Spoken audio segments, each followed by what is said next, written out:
Hello. Before we get started, I wanted to make mention of some of our other esteemed guests here today. We have the director of tonight's film, I'll See You in My Dreams, Mr. Brett Haley. Thanks for being here, Brett. And I also want to mention we're very honored to have our recipient of our Icon of Television Award, Ms. Jane Seymour.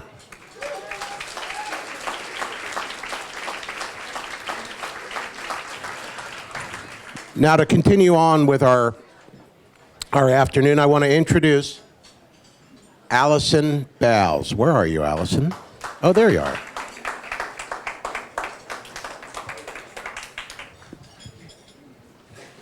Very good, dear. You good? Well, thank you. Which seat? I'm in this one? Right here. Is that okay? Yeah, that's great. Good afternoon, everyone. Thanks for having me here. Thank you, Mark. It's wonderful. I'm enjoying myself. I'm very happy to be having a chat today with our guest, Blythe Danner. I heard that the film is sold out tonight, so if you haven't got a ticket, that's tough because it's a good film. But you can go see it in May when it opens. And it's a lovely, sweet, funny, sad film. Does that sum it up nicely? So that said, let me introduce our guest, the delightful Blythe Danner. I didn't see you there. Have a seat. Thank you, Allison. Thanks. Oops, am I here? Yes, I am. I'm working. So delightful to be here. After the winter we've had in New York, this is just heaven. And thank you, Mark. Mark's been so generous and thoughtful to us. I just cannot count the ways. It's just been, and everyone's been so welcoming. So I'm really delighted to be here and honored to be receiving this honor tonight. So thank you very much. I'm hoping you'll all like the film. It was a real labor of love. I have to say that. Well, I came down from New York, so I'm sort of in culture shock. I mean, everyone's so nice here, and it's so clean, and I mean, I hate to dwell on the cliches about New York City, but it's just refreshing to be here, despite the heat and the bad hair and the humidity. Yes, the bad hair. But I understand that. So they've done their best to help me. Yes, yeah.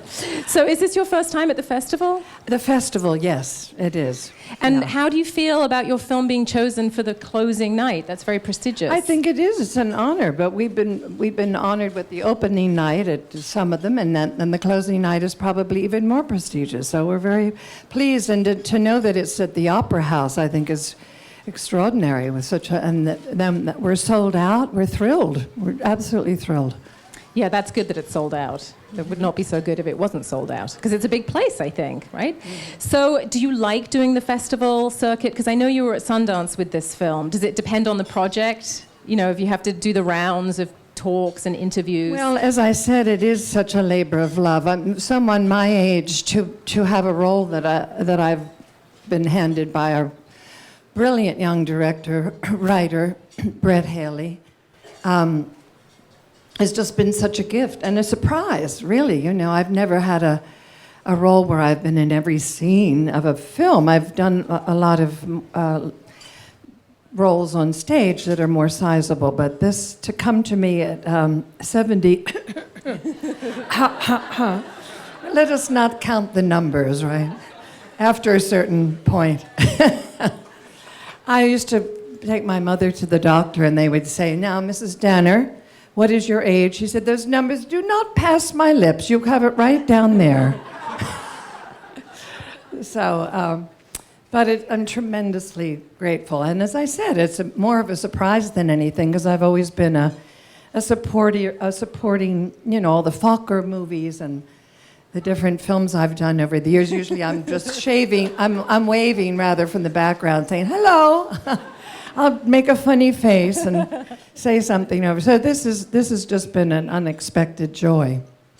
You joke about your age and not wanting to give the exact number. I'm 72. No, I applaud you. There. We need to, own our ages, I think. But you do look fabulous. How do you look so fabulous at 72? Oh, Tell us, good what's the Lord. secret? I have good genes and a little help from our friends. A little filler here and there, etc. But I mean, who doesn't these days? I often play roles younger than myself, or I have. And you have to keep it up. And I'm not as, I wish I could go to the gym more often, and I'm running after my grandchildren. That's my main exercise. And what a lovely way to exercise. Yes. I imagine. Now, I've been writing some reviews lately for the sites I write for, and I wrote about the second best exotic Marigold Hotel, Woman in Gold with Helen Mirren, and I'm thinking, okay, maybe this is the time of the older woman. I don't think 2 films make a trend, but I do feel like perhaps there are more films ready to take risks on an older generation. However, I think you have to go back to 2003, Something's Gotta Give with Diane Keaton, to find a sexy, romantic film with an older character. Yeah. Do you feel things are changing as far as roles for you? It's changed much better than when I first began. I remember having, I was at a dinner with, I thought that was a telephone. It was a seagull. Shush. I was at a dinner with Leslie Caron way long ago, and she said, I have to leave California because I can't do a very good French accent, but said because they're not interested in anyone who's over 35. Well, I think that's changed a lot, and I think people like Helen Mirren, Meryl Streep is younger than all of us, but not by that much, and there's a lot of wonderful roles and more. And I'm amazed that Brett, who was only 28 or 9 when he wrote this piece, has such an understanding and empathy for older people. I think also the baby boomer generation, which is certainly going to be part of the audience tonight, is crucial to changing Hollywood. I think this part of the influence already, I'm happy to say. So there are more and more roles, I believe. There's certainly room for a lot more, but it's a good upward trend. Yes. I was talking to your director just a few moments ago, and he said that when he finished the script with his co-writer, there was really only one actress that he could think of to play this role, and that is you. Why do you think he thought you could play this role so well? Well, I know that he saw another film that I did at Sundance a few years ago, and I played Melanie Linsky's mother. What was that called? Hello, I Must Be Going, which was a charming film. And of course, I've been around a long time, and he's he's probably so seen little bits and pieces over the years. So. And when you first read the script, did you think, I have to do this? And why? Well, I thought he'd made a mistake. I said, surely he doesn't intend this for me. And I was actually a little intimidated because I saw that the character of Carol was in every scene. And I thought, and this was an independent film which has a low budget. We shot it in 18 days. I thought, I don't think I have the stamina for this. And then I looked at it again. I said, I would be an absolute fool not to do this. It seems to me, and I am not an actress, nor could I ever do what actresses do, but it seems that there would be many things to be scared of. You're in every scene. You have to cry in this amazing close-up, like right at the beginning of the film. I'm not going to give it away, but there's a beautiful scene of you crying. And you also have to sing. So there's like 3 things that I would be terrified of doing. Well, what was the worst? Well, they all sort of flowed nicely into each other. Again, we had a very sure hand with this young man at the helm, and a wonderful cast of, oh my gosh, it's Rhea Perlman, June Squibb, who was in Nebraska, Mary Kay Place, Sam Elliott, everybody swoons over Sam, and a young man named Martin Starr, Malin Ackerman. we just had a cast. I couldn't believe the cast that came together because, again, when you're doing a low-budget film, people are doing it for the love, not for the money, certainly. So I've been around a long time, and I've had a lot of life experience, and I was sort of surprised that I didn't have to belabor it. Again, it comes from the helm. It's always the feeling on the set, always comes from the person who's in charge. But there was not a lot of straining. You know, I've had, well, we can't go in, we don't want to ruin it for you.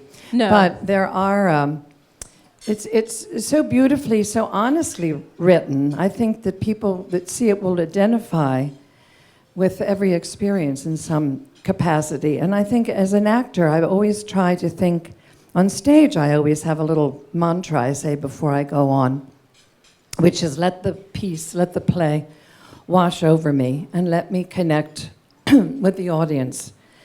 And I have great empathy for the people who are watching, and sometimes that's just enough. You know, I know how many women who are widows or widowers and men and have suffered loss, and so it's kind of a universal. You start to think of yourself as an every man, you know, every man, every woman kind of character.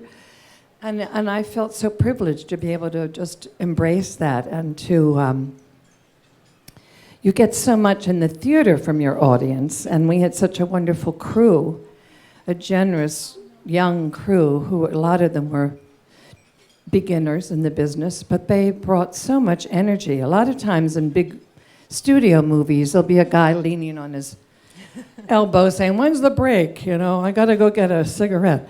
And here, everybody was leaning forward and ready to run and ready to help and ready to... And we had a beautiful production. Really wonderful. Let's talk about Carol, your character. She's a widow. She's been a widow for 20-odd years. She's quite set in her ways. There's a comfort in her routine, I found. She takes comfort in the same things. She still sets an alarm clock. She's a retired lady in her 70s who seems to be comfortably well off, but she still sets an alarm clock, which I love that little detail. And she hasn't got a cell phone. Were these things, I mean, could you relate to these little details about her life? Oh, very, very much so. I mean, I went kicking and screaming into the century. You know, I didn't want to give up my answering machine, and I was probably the last person to get a cell phone. My children were saying, "Mom, you've got to catch up with things."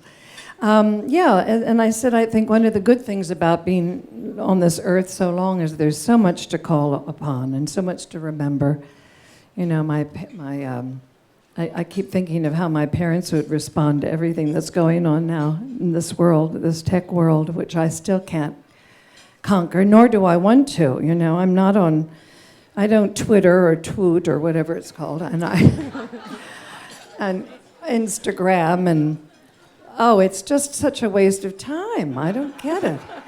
And so I'm so glad that... I'm just glad that I've escaped the most of that. It's nice. That's one of the nice things about getting old. Do you feel that you bring a lot of your personal stuff into your roles? And if you do you worry that people will mistake you for your characters? They mistake me. I don't care if they do. You know, that's another good thing about getting older. What I love about Carol is that she is liberated. She has a wonderful sort of snarkiness. You know, she's not politically correct. She doesn't worry about what people think. Her friends all want her to move into the retirement place where they are, and she said, "No, I'm independent." I think there is something really great about getting older in that you can absolutely voice what you think. And it's sort of the chips fall where they may, you know. Talking of your friends in the film, you mentioned they're played by June Squibb, Rhea Perlman, Mary Kay Place. Yes. The four of you together are a riot. So you have to have some great story about the four of you cracking up together. Well, it's just, I think the thing that was so unexpected on this film is that, you know, not to sound like Little Mary Sunshine, but the chemistry was just wonderful. I mean, I knew some of the gals before, but not well. Charlie Kakasakis, oddly enough, June's husband had been my acting coach at college. So we had, lots to talk about there. But just chemistry-wise, I think it just felt very comfortable from the very beginning. And we had a lot of fun. Brett had to say, okay, ladies, stop now. We've got to shoot. Because we were on a very tight schedule. But we wanted to fool around a little. But the film does a remarkable job of going from very moving scenes to quite comical scenes. Your character is dragged into a speed dating evening, which was really quite fun. Well, what's great about it is that Brett did a lot of homework, and they actually started this with Kickstarter. Yeah. Which I don't know how many of you know about that, but you present something online, and hopefully people will be interested and start fundraising that way. And he and Martin Starr, who plays the young pool man, with whom I have a really lovely friendship, went to the retirement place and interviewed people. And so a lot of what's in the movie was drawn on that experience. You know, some of the men wanting to get right to the question of sex.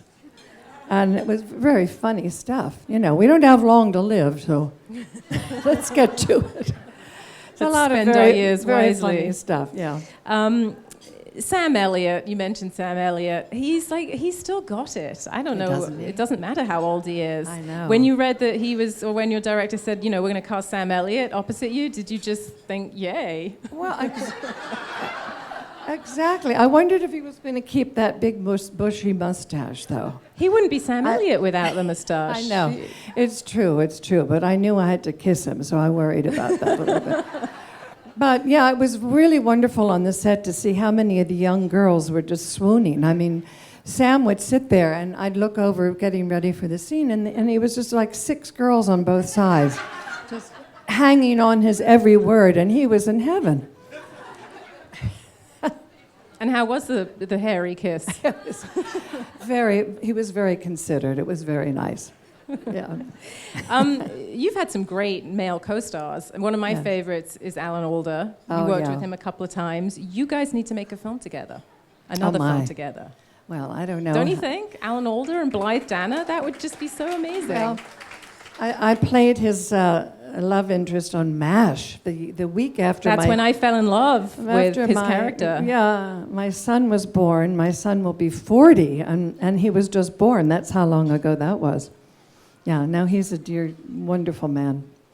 You've played in your career. I hate to dwell on the longevity of your career. It's like but you've done a lot. You've done some great roles. You've played a lot of real women: Zelda Fitzgerald, Martha Jefferson, Anne Sullivan. Is it easier to play a construct because you can bring more of yourself to it? You're not hemmed in, perhaps, by history. Well, as long as they're not alive. It makes it much easier. I did a television movie once playing Mrs. Lou Gehrig, and she was very much alive, and she came I was doing a play at the time, and she came in and said, "Now don't make her sweet, because I wasn't sweet. And Teresa Wright's a good actress, but that wasn't me." And she said, "I was a tough old bird." So I tried to service her wish, and she said that I had, so that was nice. But yeah, I think one of the great things about that is that you read and you research, and I love doing that. You'll maybe just see, I heard a story that I never played Eleanor Roosevelt, but that she used to fall fast asleep on the dais before she was introduced. And I always thought, wouldn't that be wonderful to be that relaxed? Never been able to do that, but... Was she artificially relaxed? I don't think so. I mean, she's Eleanor Roosevelt, for heaven's sake. She's iconic, the best. Now, you really started, I'd say, on the stage, or you got a lot of early success on the stage, but you've also done a lot of television way back, and currently, you still do television. Yes. And it seems that television these days is big. You know, we're all like obsessed with television rather than movies in a way. Do you feel like they become like small movies? You know, all of these there's a myriad of of cable stations now, that some really wonderful and some not, but there's a plethora of small movies basically being made. Some of those really wonderful series that are on, I don't even know, I can't even figure out how to get some of them, but they're just fantastic. And when you start, you get hooked and you watch and you think, gee, this is really better than a lot of movies that are out there. But you've had some success. I mean, you won Emmys for Huff. Do you feel that TV has given you greater opportunities or different opportunities than film? No, I don't think so. I've always been pretty much under the wire. A lot of people don't even know. But people at the stores that I shop at will say, "Oh, Miss Dana, what are you doing?" Some people don't have an idea that I'm an actress, which is okay too. I kind of like being half. But still, we have to mention the Fockers. You mentioned it first, actually. I probably wasn't going to mention it. But I mean, a whole generation of people grew up with those films, knowing you through those films. So yes. Surely everyone knows who you are now. I don't think so, but I like it that way. I have one of the things I've learned is that I think celebrity is not all that it's. It's really an awful thing. I mean, my daughter, for instance, Gwyneth Paltrow, is an extraordinary actress and person, and she's constantly getting, bombarded by the press so unfairly, and it's painful to see it, because this latest thing they've been going on about the homeless and, is eating on $29 a week. I'm so proud of her for doing it, because it really puts out there the problem. I think it's made it much more visible, and people really think this is basically what people have to live on a week, And she's gets lots of slings and arrows for things like that, but she's also raising awareness, as she is about. She grew up in a household that was. I was a political person. My husband won the first diversity award and from the Directors Guild for helping women and minorities in our business. And constantly, I was working for recycling and things 40 years ago. So she grew up around that. So it's upsetting to see her receive so much just because she can do everything. I mean, I can't do half of what she does. She's a businesswoman. She's a brilliant actress, a great mother. And she's made I'm very, very proud of her. And I think that celebrity, and when you are being, today with this dreadful, what do we call it? Social media, which is antisocial, I think, creates more. It was David Brooks, who's a wonderful columnist in the New York Times, said that we are really we've become a tremendously shallow, self-centered society, and I think so much of it has to do with that. And I think that, we have to reach out and try to do more good for one another rather than the vitriol and the backbiting and the ugliness that emerges more and more and more, anonymously in a lot of cases. I think that's one of the worst things, that you could go online and say whatever you want and not be held responsible for it. Yeah. Well, I was going to ask you that, actually. Do you think it's harder for an actress, specifically an actress, a female actor, because I feel like they take a lot more heat than the men. But do you think it's harder to be an actress these days because of tabloids and the internet scrutiny?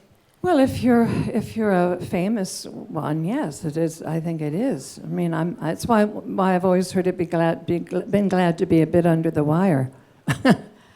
Under the radar, is that what we say? It is hard. You have to have a very thick skin to be in our business, I mean, to be in any business, and especially the women. One of the things I'm also proud of her for is stepping out, as Patricia Arquette did in her Oscar speech, saying, women have got to have parity with men. You cannot live as a single mother.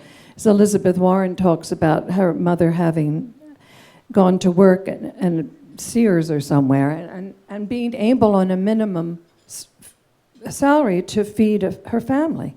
It's impossible today. So that's something I think has to really have to do something about that.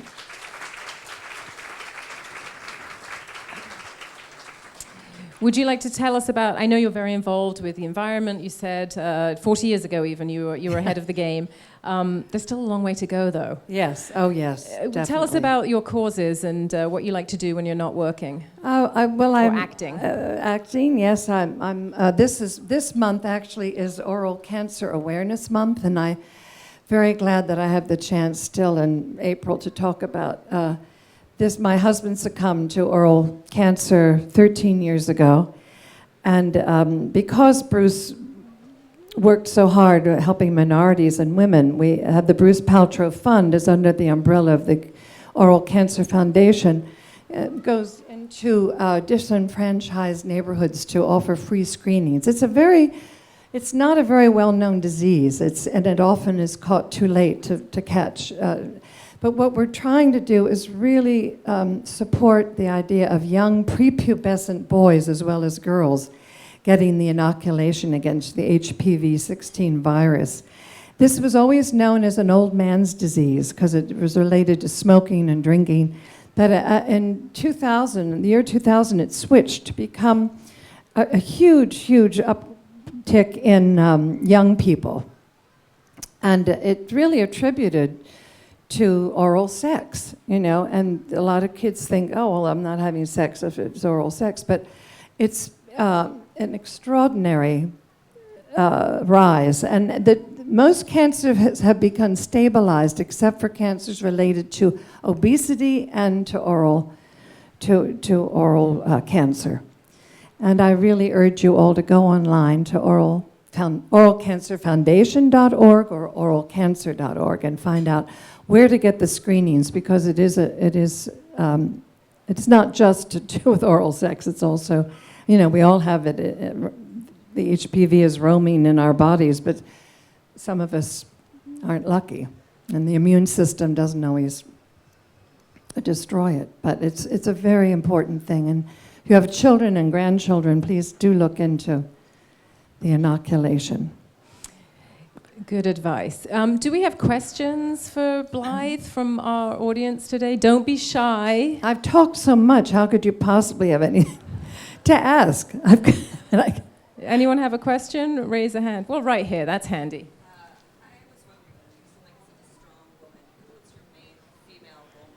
I'll repeat the question. Blythe seems like such a strong character. I would agree. Who is your female role model? Well, my daughter, for one. Certainly my mother. I had some great teachers along the way.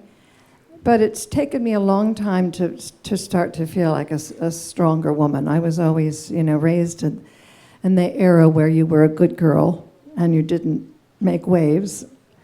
And it wasn't until I married my wonderful husband, who was irreverent and outspoken and a great social, just a great caring man, helping people, that I became more so. Right here, and then we'll go into the back. There's a microphone coming to you.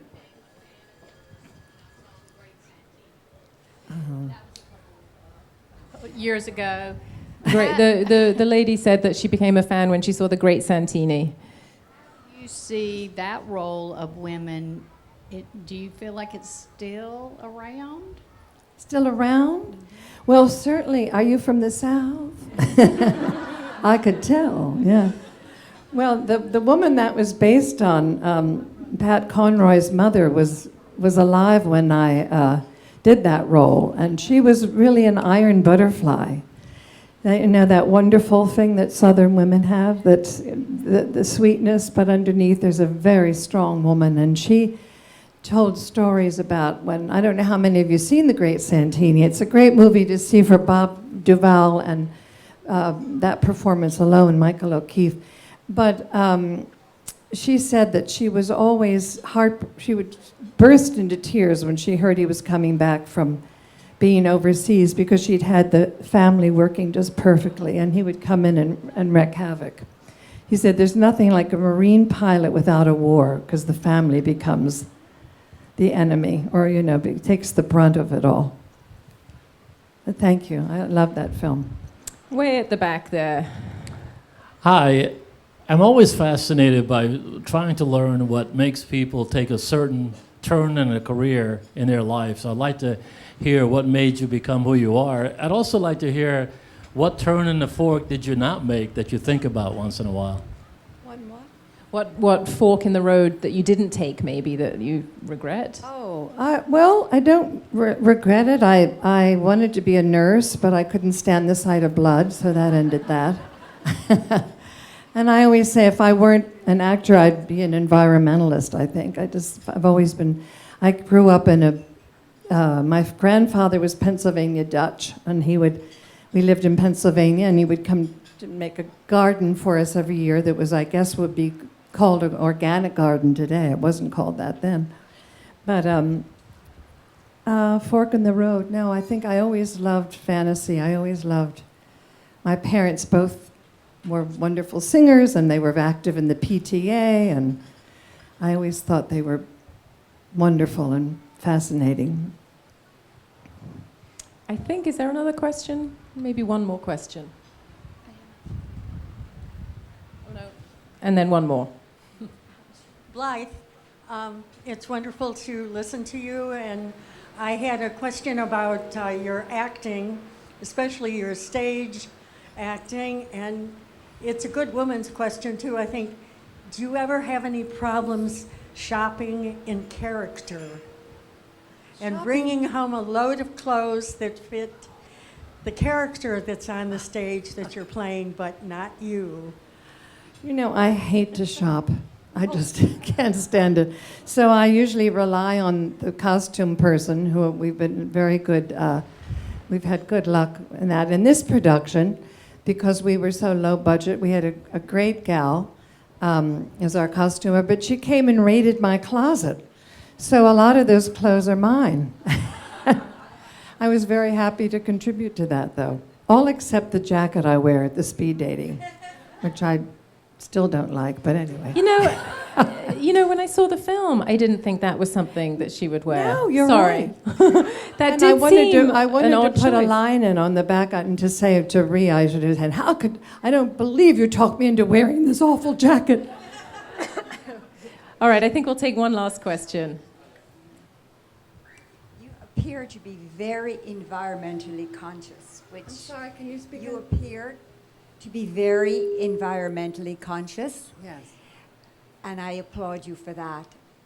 At the risk, I don't mean to be controversial, but how do you deal with the rest of the world not being as environmentally conscious as we are here? For instance, in Asian countries that, have smokestacks, and yet here in this country, we are unable to do a lot of things with business and so on, because of our strict rules. We are indeed living in one world. If you had your perfect idea, how would you deal with that? Well, I'm not an expert. I'm passionate, certainly. But, I think so many strides are being made by young people in our country especially, actually in Europe as well, and in Asia. China I don't know what the ratio is now, but there was one coal plant, I think a week being built. They've cut back, they're promoting more solar energy. India is still very reliant on it. I think there's a real, when you look at is it Musk, thank you. The Teslas that are coming along, the biofuels that, they're taking our garbage. I really do think I would hope to see it before I'm gone. More and more communities are actually starting to run their parts of their city in Denmark, in Spain. They're buses that no longer pollute at all in California. I mean, it's very slow, and it probably. I just read an article that said we'll have to rely more on nuclear fuel, and I think there are ways that are strides being made all the time that will be cleaner and better ways. But I'm very, very happy to see so many people of this young generation just making tremendous breakthroughs and strides. I don't know, it's very hard to get a lot of people to change. I'm terrible. I go around New York City taking plastic out of garbage cans and taken to the recycling center. And we have a lot of composting. That's a great thing to do, you know. You can make great gardens out of composting. And strides are being made, but it's not enough yet. But it's a lot more than it used to be. Well, on that note, optimist for our future. Blythe Danner, actress, environmentalist, and optimist, I would say. It was lovely talking to you. Thank you you so very much. much. Thank you. Everyone, go see I'll See You in My Dreams, mid-May. Yes. Hope you'll like it. Thank you so much. Appreciate it. No standing.